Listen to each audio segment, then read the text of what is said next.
nervous and stuff. I'm so used to just connecting with humans and just doing what we have to do, saying, okay, a camera's going on, but it's like whatever it Yeah, is, whatever. you know? That's great. That's great.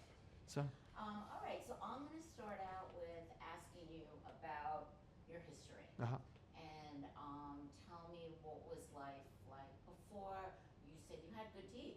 Yeah, I mean, I had okay teeth. I'm not gonna say I had great teeth with a forever smile. I definitely have great teeth now, but I don't know. It was something that I think I could have kept a little bit more attention to.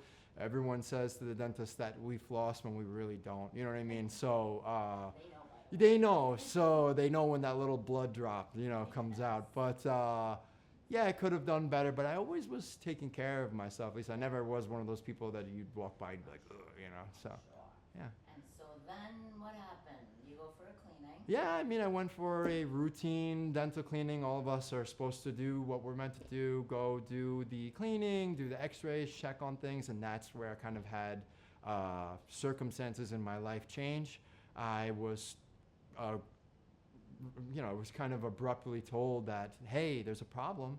And when you're sitting in a chair, when they put that cute little x-ray gray vest and you're just kind of hanging out there like a little kid sitting around on a little table waiting for someone to come back into the room. Oh, there's a problem. Oh, okay. I'm a lighthearted person. I take things positively. So I go, okay, whatever it is going to take me wherever I need to be. I never knew that I'd be told that I have a tumor in my head. So that doctor didn't want to tell me directly, but they told me that there was a problem and that in the routine dental x-ray, there's some giant mass that they didn't know what it was, and that they wanted me to go to Stony Brook Hospital, go check that out, and that they had hospital staff and doctors waiting for me to arrive to go check out this serious emergency. So I was going, okay, I'm going to have to really take that positive attitude and bring it to a place where I can now go to a hospital. And I walked into Stony Brook over there, and they're like, listen, we're going to need to get you to Memorial Sloan Cancer, put you in hands of doctors that really know what they're doing, because this is a serious situation. You're really young. This is really big. And we have to get this out as soon as possible, because we don't even know if it's cancerous or not. We need to get a biopsy done. We have to figure out what's going on. Can you breathe? What do you do? I told them I'm a yoga instructor, which is comical, right? They were flabbergasted that I was able to breathe while I'm teaching people alternate nostril breath all day long and breathing, exercising, and things like that. And it was something that I'm really grateful for, that I think, talking about that positive attitude, I kept with me, and I kept strong, and I didn't feel fear at all. I embraced it, and I kind of even confused the doctor that was handling me at that moment, who I never even saw after that point ever again. He was just a kind soul that guided me in the right direction. He was how are you handling this at such a young age? I was 30 years old at the time, and I just turned 30. That was like my routine dental, going to be 30, okay, just checking things out. How are you handling this? And I told him myself, I believe that there's whatever's next is for me, and I'm going to embrace it wholeheartedly. I'm not afraid of whatever it is. So when it's time for me to embrace that, I'm going to embrace it with open arms. Why be afraid of something that's inevitable? And he was almost shocked too. And he's like, wow, bless you, bless your heart. And I hope that things go well. And it did. I was then a few weeks later sent to Memorial Sloan, where I had a bunch of different teams handle me. Head and throat, dental, a bunch of different types of teams of doctors coordinate to do surgery, and what they took out was a golf ball sized tumor out of my head. And it's really wild to know that that's what happened, but I was left with gaping no teeth here at a young age. Fairly attractive dude, sad to see. You're looking like a 95-year-old man. It's very funny. I almost think it's really funny. I would do little little funny faces and stuff, because you look so silly. They gave me, the hospital there, I was very fortunate, they gave me a retainer that they molded into the shape of what my teeth were like before. So I had something that I was able to use like ornamentally. If we were going out to dinner, I would be able to pop it in, or when I was teaching those yoga classes, I would pop it in, so I wouldn't have to be teaching on a live stream or something like that with students and have to look like Popeye the Sailor Man with a little pipe coming out of my mouth. That's what I would do. But it was something that I was really grateful for Forever Smile. when I met them. My mom actually was a patient, and she told me, you have to meet Dr. Biber, you have to meet these people, Gabby and everyone over there, so great. And they'd love to get to know you and find out how they can, help you out a little bit. And I stepped into the office, and this is one of the best decisions I've ever made, I would say. I think that I'm really happy with my smile. It changed a lot of the confidence issues that I was having while not having the teeth, because I went from being me to, like I said, looking like Popeye, the sailor man, and having to get through that and having to regain the confidence of being able to go to the supermarket and things like that without having, because you wouldn't want to always put that retainer in and things like that. It was uncomfortable. I was in pain. I was suffering from even just the pain from the surgery and stuff like that. So, I mean, I kind of get lost in the emotion thinking about it. Honestly, I get kind of, I get, it's hard saying you were vulnerable, but I want to say that I felt very vulnerable at that time. I felt like people were judging me. I felt like I was getting all these looks, and I wanted that to change. And I knew that this retainer thing that I was doing wasn't going to last for long. I did it for a few years. I'm not going to lie. I pushed it. I did it, and then that's why my mom was like, you have to meet these people. It worked out great for me, and I know it's going to work out great for you, and it did. And literally probably one of the best decisions I've ever made. Yeah. That is forever smile. That is some story, Penny. Incredible. Thank you for sharing that. Yeah, of course. I have two things that I wanted you to just repeat again. Yeah. The first one basically was that I wanted you to say clearly how if you had not been a person that went for cleanings, Yeah. I mean, this was a huge thing. Yeah. This was discovered. If you had waited 5 more years to go for a cleaning, if you were the type that was afraid to be at the dentist, I mean, that saved your life. Yeah. Cleaning. I mean, to be honest. There are people that are afraid to just go to the doctor in general, and they put that off in general, beyond the dentist, beyond any kind of specialist or whatever the case is. And it's something that people should take a lesson from and say, yeah, I mean, if I didn't go for a routine check, turned 30, I said, hey, I should take care of myself. I'm getting older now. I have to make sure all my parts are together like a car, right? It's like we're a vehicle. You have to, after you use it for a while, make sure the oil is running, make sure all these gears are aligned or whatever the case is, the belt's in check, and you have to do that with yourself. I want to do that for myself. And probably one of the better decisions for my life to do, because I might have not been here speaking to you right now if I didn't do that. If I didn't say, hey, I have to do that routine check. I have to put myself in place. Even though I'm uncomfortable, I have to do it, because you never know what might happen. I would have never known that I would have had a golf ball sized tumor in my head while I was teaching yoga, while I was doing all these things, while I was being my regular self. I would have never known if I didn't walk in for a regular cleaning where they're just scraping off that little bit of plaque and just saying, okay, this is our appointment. We'll see you a year from now. You're fine. If I didn't do that, I might have not been here right now. So. And you went for that cleaning, and who expects to hear that? Like, you described that really well. Yeah. Yeah. Sitting there in that little kitty vest. And Yeah, a little kid vest. okay, see you next year, right? Wow. Yeah, and you're there and you're going, okay, just feeling like feeling vulnerable too, right? You're in this room in the dark alone, and you're in this little child-sized vest, and it's heavy on you. And for me, it reminds me of being a kid. A lot of people have those like stress vests and stuff. I don't know if you ever heard of a stress vest and stuff. My brother is severe autism, so I had a stress vest that I would put on him. He's nonverbal. When he was a baby, to try to help him calm his nerves down and stuff. So I remember.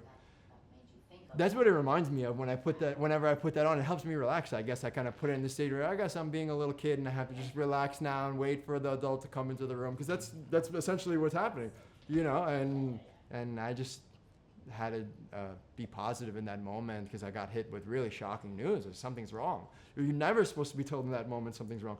The most, you have a cavity. The most, you need a root canal. You know what I mean? That's the worst it's gonna get. Not a tumor's in your head. So, yeah. The other thing I wanted you to say a little clearly was, for them to remove this tumor, they had to remove all of your teeth. Yeah. So that is the reason why you needed forever smile. So I just wanted you to say that a little clearly, because I didn't get that. Definitely. I'll reiterate for you. I went in there, and what had happened was, to get to that tumor, they had to take out essentially all of my top teeth besides these back two nubs in the back over there. So when I walked into Forever Smile, I had no top teeth, and I was with my original lowers, and I said, let's just take the top and bottom out, whatever was left on the top with Dr. Viber, and get into that process of doing the forever smile, because why stay with the lowers that were a different color, whatever the case was, when I could just have everything matching. So yeah, they had to get to those top teeth, and it was really painful. They had to take all, to that tumor, they had to take all those top teeth out. And Put you to sleep for that? yeah, they put me to sleep. You know, they did the 1, 2, 3, 4, 5, and I was surrounded by 20 doctors, different medical teams, watching them as I drifted off into La La Land, you know, but. Was that Sloan Kettering? There were dentists at Sloan Kettering. They had a dental team, they had the head and throat team, they had different people there that were there for me. So, yeah. That's something. You know, I've been thinking about that since I spoke to you. I'm like, it's just, you never know, right? You go in one day and you try and do the right thing for your body. Yeah. Yeah. And thank God you did. That's all I have to say. Thank God you take care of yourself. When you get older, you'll be okay. As long as you incrementally are constantly checking on yourself, every day giving yourself that bit of water that you need, that little walk that you need, that stepping away from the computer that you need, these little bits of maintenance, these little bits will help you find that longevity, I think. Be a great coach to come into Forever Smiling. Coach, you were moving. That is great. Yeah. Okay, amazing. Let's talk about, so you came into Forever Smile, and just tell me about that experience. What was that like? Yeah, everyone was great. Everyone was super welcoming, and I told them about what was going on with me, shocking everyone with my story, as shocked you, Lisa. It's surprising seeing a young man with that problem. I'm healthy. Like I told you, I was vegetarian. I mean, not doing anything wrong with my leg. I don't drink. You know what I mean? So I'm one of those people where it's like very surprising to see. But thankfully, I have a great energy I feel that I bring to the table, and everyone responded with that great energy there at Forever Smile. Everyone's so welcoming and loving and kind and honestly patient. You know, a lot of the times I was working at the restaurant, I would have an appointment. I wasn't able to make that appointment last minute because someone wouldn't show up at work or something like that, and everyone was so accommodating, so friendly on the phone, never felt any stress from anyone over the phone. Everyone was just sending me positive vibes. So I've always was super grateful for Forever Smile. So nice. What did you get a chance to take a look at the dental lab or the technology there? How did you feel about that? Because it's all state of the art. Yeah, it's super state of the art. I was surprised when I walked in. I was like, wow, you guys have all that here? And they're like, yeah, we have all that here. We have all the teams we need here, and everyone that's super professional that we need here. So everything's all under one roof. So you didn't think about going to another place to check out? My mom sent me to Dr. Viber, and I wasn't going anywhere else. So was it your Anywhere mom? else. Yes. That's awesome. Uh-huh. That's amazing. Okay, so you knew you were in the right place. Yeah, I knew I was in the right place, and honestly, everyone was doing the right thing by me. I've been in sales myself. I know when someone's trying to sell me a dream, and I was shown what was going to happen to me. I was told the process. I was told the steps. I was super comfortable. I was super happy with the process, and I said, let's go. I'm ready to sign. Awesome. Yeah. Well, because it's all how you feel. Yeah. You know, you have to feel the right person, and I hear that from everybody that I interview. When I walked in there, I just knew I was in the right place, and that makes me feel wonderful to be able to work for a company that Yeah. feels like that. Yeah. Okay, so you made the decision, and tell me about surgery. How was surgery? Surgery was great. I thought surgery was something that I was gonna. Like I told you, I avoided it for years. I avoided getting anything done, staying with that retainer. I thought it was gonna be a painful process, and it was super simple. It was really fast. I was thinking that it was gonna be a long healing process, and it wasn't. They were like, "Here are your new teeth. This is gonna be your temporaries, and we're gonna figure this out. It's gonna be a short process, as long as it has to be, whatever the case. As long as you're comfortable, we'll keep figuring it out for you. But go ahead, you're gonna be okay." And I was super happy. I walked out of the office, and you're dazed for that day or so, whatever the case is, from whatever they give you to make you fall asleep. But after that, I was better than before. I was saying I was super confident. I'm like, wow, look at me. I feel actually more confident than I was originally, because I think I have a way better smile now, and that changes a lot about a person. I mean, a lot of people don't realize what a smile does to your everyday life. Even just going to the grocery store or 7-Eleven or whatever it is and grabbing something, and you say, hey, to the person holding the door for you, and they smile a little bit harder at you because they see your smile, and it's something that keeps on giving. And I didn't know that until I had teeth like this. So I love that. Smile, it's so true. Yeah. You smile at somebody, you It's like, Yeah. oh, I can smile back at you. Yeah. That's a gift. Yeah. Yeah. Wow, And a so lot of people you're are hiding selling it. Yeah, a lot of people hide that smile, right? that gift then. I love that. Mm-hmm. It's so true. So you didn't have pain, you didn't feel pain during the surgery? I honestly felt no pain. I mean, I might have a high pain tolerance compared to others, but I will say that it was almost painless. It was super easy. Every transition to a different temporary was painless. I thought that it was going to be a process where it was like going to be tighter. If anyone's ever had braces, I thought it was going to be one of those things where they kept tightening over time. And it actually got easier over time, simpler over time, cleaner, looking nicer over time. And then they leave me with these finals, as they call them, and I'm super happy with this final product. But they had to remove all your lower teeth. They removed all my So lower teeth. That's pretty traumatic for your face. Did you have bad recovery or Everyone was great. black and blue or? The surgeons were great. I didn't get black and blue. They told me you might get black and blue on your throat. You might be black and blue here. I was ready to go hang out at the beach. I don't know. We don't live far from the beach. I just wanted to chill and hang out. I was fine. I was great. I didn't feel. Some people think, oh, I'm gonna have to take weeks off. It's gonna be a mess No. on drugs, and you didn't have to take pain meds. I'll be honest. I'm the kind of person that was like, thank you. I'll keep them here in case there's a God forbid emergency and it's 4 a.m. and I'm crying. I didn't touch them. So maybe, like I said, I have a higher pain tolerance. Not to judge anyone who needs to have to take that, because surgery can be traumatic. Surgery might be painful for others. I don't know. But for me, it was one of those things that with Forever Smile, I honestly was able to leave the whatever few, 3, 4 that they give you pain meds on the table. I think I threw them away after they expired. I never used a single one. So That is for most people we talk to, actually, do not have to take the pain meds. Yeah. They'll take Tylenol or ibuprofen. Uh-huh. And that's amazing, because that's the other reason a lot of people will sit with dentures when they don't realize that in 4 hours, one and done, you're done. really, 4 You hours. wake up with teeth in your mouth Mhm. and you're good to go. Yeah, yeah. I mean, honestly, it felt like a minute. You're telling me it was 4 hours. It felt like a minute. I walked in, I'm out of the chair. They're like, okay, here you go. You're walking out now. I was like, all right, thank God someone's driving me home, you know. Right. How did it feel when you looked in that mirror when you woke up? Amazing, amazing. I was seeing a person that looked better than I was before I walked in, because nothing compares to this kind of smile, you know, and I was super happy and happy with myself, and I knew I made the right decision moving forward, and I felt a warm glow coming from myself. I felt a lot of light coming from myself, and I knew that light was something that I'd be able to share with the world as well, so I was super happy with that decision to walk in and say, hey, I'm gonna finally fix my teeth, and then now maybe do a little bit better for the world. You know what? Your whole personality is so giving and bright and shining, and now your teeth match that. Yeah.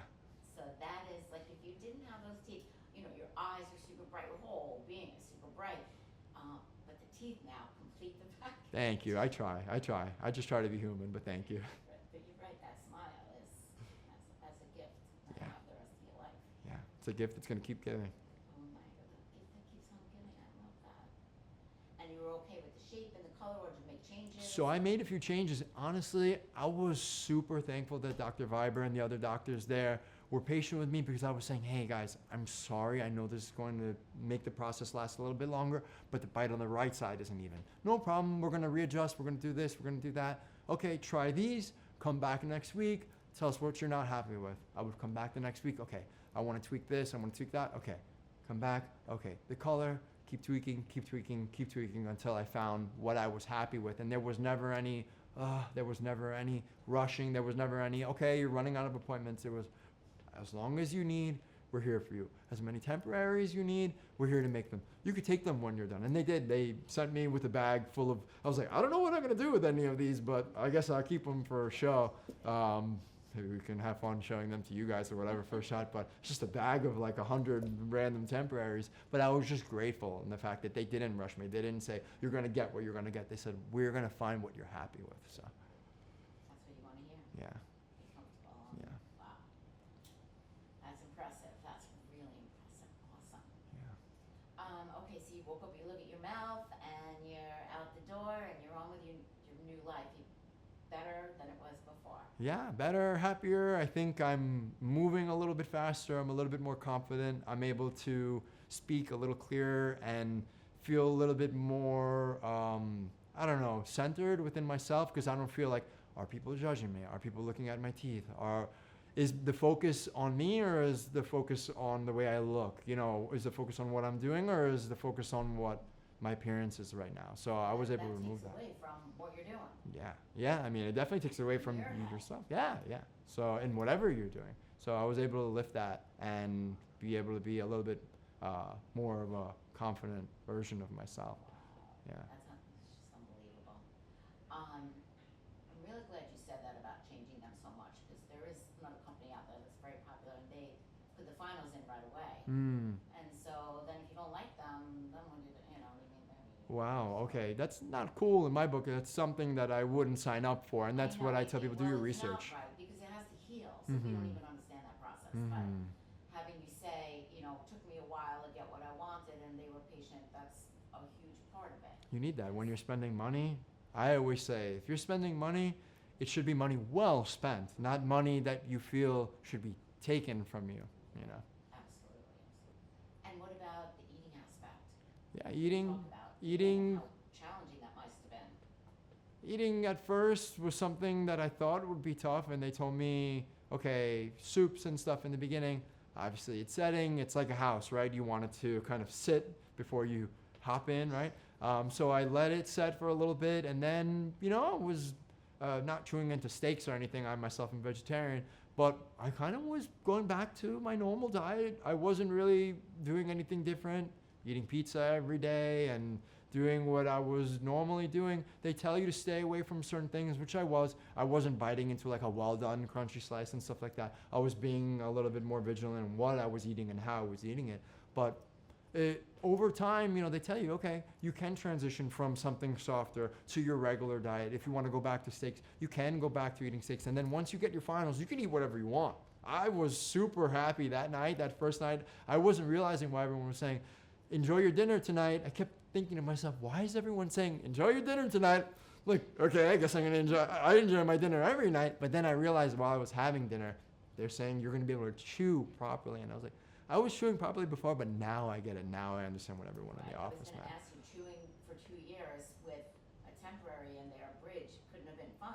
No, looking like Popeye. No, I couldn't chew food. I would have that retainer in.